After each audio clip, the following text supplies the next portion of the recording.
हमें तो लूट लिया है हुस्न वालों ने, गोरे गोरे गालों ने, काले काले बालों ने, કર ભેગીનું થાને. જે મારા ભાઈ બનાવું ગાતો ને ત્યારે હું એમ કહેતો હતો. દાખલા નંબર 21 વિદ્યાર્થી મિત્રો, ખાસ ધ્યાન રાખજો. ઇલેક્ટ્રોનનું દળ વિદ્યાર્થી મિત્રો આપેલું છે 9.1 ગુણ્યા 10⁻31 કિલોગ્રામ.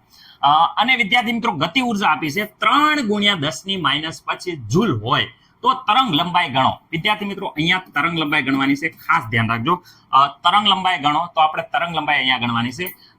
ચલો ગતિ ઉર્જા આપી છે તો ગતિ ઉર્જાનું સૂત્ર કેટલા વિદ્યાર્થી મિત્રોને ખબર છે? ગતિ ઉર્જા, ચલો ગતિ ઉર્જા બરાબર વિદ્યાર્થી મિત્રો અહીંયા 1/2 mv². વિદ્યાર્થી મિત્રો અહીંયા m ઇલેક્ટ્રોનનું દળ છે, કારણ કે ઇલેક્ટ્રોન માટે છે વિદ્યાર્થી મિત્રો, એટલે અહીંયા m e લખું છું. ઓકે, માસ ઓફ ઇલેક્ટ્રોન કહેવાય છે. ઓકે વિદ્યાર્થી મિત્રો અહીંયા આપણે વેગ જોતવાનો છે, એટલે વેગ અહીંયા v જો આ બાજુ કરતા કરીએ તો વિદ્યાર્થી મિત્રો v બરાબર શું થઈ જાય છે જરાક ધ્યાનથી રાખજો. અહીંયા વિદ્યાર્થી મિત્રો v અહીંયા રાખી, આ સામેની સાઈડમાં જાય તો અહીંયા વિદ્યાર્થી મિત્રો ગતિ ઉર્જા ઓકે ગુણ્યા વિદ્યાર્થી મિત્રો અહીંયા 2 થઈ જાય છે. અહીંયા વિદ્યાર્થી મિત્રો જોઈ શકો છો me અપોનમાં થઈ જાય છે. અહીંયા વિદ્યાર્થી મિત્રો વર્ગ હતા તો અહીંયા વિદ્યાર્થી મિત્રો 1/2 એટલે વર્ગમૂળ થઈ જાય છે. ઓકે ઓકે સર, અમને આવડી ગયું. હવે વિદ્યાર્થી મિત્રો અહીંયા વ્યવસ્થિત રીતે ચલો જે વસ્તુ આપી છે એ લખી નાખી. ગતિ ઉર્જા વિદ્યાર્થી મિત્રો અહીંયા આપેલી છે 3 ગુણ્યા 10 વિદ્યાર્થી મિત્રો -25 ઘાત. ઓકે એ પણ જૂલમાં આપી છે. ઓકે અહીંયા 2 આપી છે. Okay me mass of electron અહીંયા આપ્યું છે વિદ્યાર્થી મિત્રો 9.1 આપ્યું છે, 9.11 ઓળખી લીધા હતા પણ ગમે ઓલવેઝ બધું રેડી છે. Okay 31 kilogram. ઓકે આ વિદ્યાર્થી મિત્રો આપેલું છે અને વિદ્યાર્થી મિત્રો એનું વર્ગમૂળ. ઓકે વિદ્યાર્થી મિત્રો કેલ્ક્યુલેટરમાં વ્યવસ્થિત આપણે અહીંયા સાદુરૂપ આપીએ તો વેગ આપણો આવે છે વિદ્યાર્થી મિત્રો.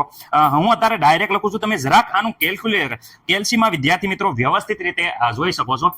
સાદુરૂપ આપો તો અહીંયા 812 વિદ્યાર્થી મિત્રો મીટર પ્રતિ સેકન્ડ આવે છે. આ વેગ આવે છે, જોઈ લેજો એકવાર વ્યવસ્થિત રીતે ગણતરી તમે કરી લેજો.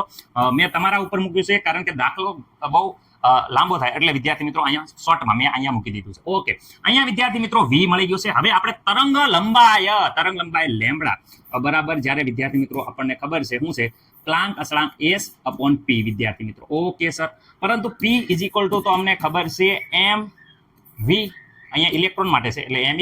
ઓકે તો વિદ્યાર્થી મિત્રો અહીંયા h/ વિદ્યાર્થી મિત્રો શું થઈ જાય mv.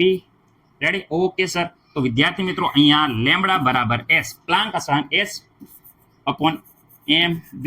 ઓકે અહીંયા ચલો કિંમત લખીએ. એકચ્યુઅલી આ સૂત્રમાં જ કિંમત લખી દઈએ કારણ કે નીચે પછી 6.626 ગુણ્યા 10⁻34 વિદ્યાર્થી મિત્રો joule into second. Okay sir ready છે. અહીંયા m કોનું છે? માસ ઓફ ઇલેક્ટ્રોનનું દળ લેવાનું છે 9.11 અથવા 1 આપ્યું છે એટલે 1 લખું છું ગુણ્યા 10 વિદ્યાર્થી મિત્રો 31 કેવી -31 કિલોગ્રામ આપ્યું છે. ઓકે મને નથી લાગતું કે કઈ પ્રોબ્લેમ. વેગ વિદ્યાર્થી મિત્રો હજી અહીંયા જોઈએ તો આપણે 1812 વિદ્યાર્થી મિત્રો આ ખાસ જોઈ લેજો. 1812 એ આવે છે, તમારે આવતો ન હોય તો ખાસ તમારે ઓકે જોઈ લેજો. આ બધાનો વિદ્યાર્થી મિત્રો સાદુરૂપ આપો તો વિદ્યાર્થી મિત્રો આનો જવાબ આવે છે 8.967. ઓકે વિદ્યાર્થી મિત્રો આનો જવાબ આવે છે 8.967 ગુણ્યા 10 ઘાત. વિદ્યાર્થી મિત્રો અહીંયા 10⁻7 ઘાત આવે છે. ખાસ ધ્યાન રાખજો 10 કેટલી ઘાત આવે છે? -7 ઘાત. આ મીટર આવે છે. ઓકે સર અમારે મીટરમાં સેન્ટીમીટરમાં લાવવું છે. સેન્ટીમીટર વિદ્યાર્થી મિત્રો તમને ખબર છે કે 1 સેન્ટીમીટર 1 મીટર બરાબર 100 સેન્ટીમીટર. તો અહીંયા વિદ્યાર્થી મિત્રો માઇનસ ઘાત કરવામાં આવશે. અહીંયા 100 વડે ભાગવામાં આવે તો ભાગો તો વિદ્યાર્થી મિત્રો આમાંથી બાદ થઈ જાય છે એટલે અહીંયા 5 આવશે અને આ સેન્ટીમીટર. અહીંયા મીટરમાં તો આ સેન્ટીમીટર. ઓકે અહીંયા કોક કે એંગસ્ટ્રોમમાં સર મેળવવું છે તો એંગસ્ટ્રોમમાં 10 અહીંયા જોઈ શકો છો આ 3 છે, એક પોઈન્ટ કાઢી નાખી તો અહીંયા વિદ્યાર્થી મિત્રો અહીંયા આ 3 આંકડામાં પોઈન્ટ કાઢી નાખી તો 10 આમાં 3 ઘાત વધારી દો તો 10⁻10 ઘાત થઈ જાય છે. આ થઈ ગયું મીટર. તો 10⁻10 ઘાત થઈ જાય તો વિદ્યાર્થી મિત્રો તમને બધાને ખબર છે કે 10⁻10 ઘાત એટલે તો કહેવાય એંગસ્ટ્રોમ. શું કહેવાય? 10⁻10 ઘાત હોય તો શું કહેવાય? એંગસ્ટ્રોમ. તો વિદ્યાર્થી મિત્રો આવી ગયો તમારો જવાબ. મને નથી લાગતું કે કોઈને કાંઈ પ્રોબ્લેમ હોય. ભૂક્કા કાઢી નાખો સર, ભૂક્કા કાઢી નાખી. જરાક જોઈ લેજો કેલ્ક્યુલેટરમાં ગણતરી કરી નાખજો. ગણતરીમાં કાંઈ ભૂલ હોય તો વિદ્યાર્થી મિત્રો ખાસ કરીને જણાવવા નમ્ર વિનંતી, કારણ કે ક્યારેક ઉતાવળમાં ભૂલ થઈ જાય છે પણ પદ્ધતિમાં કોઈ પણ ભૂલ નહીં હોય એની ગેરંટી છે મારી. ઓકે વિદ્યાર્થી મિત્રો ખાસ જોઈ લીજો, દાખલો બહુ ઈઝી છે. ઓકે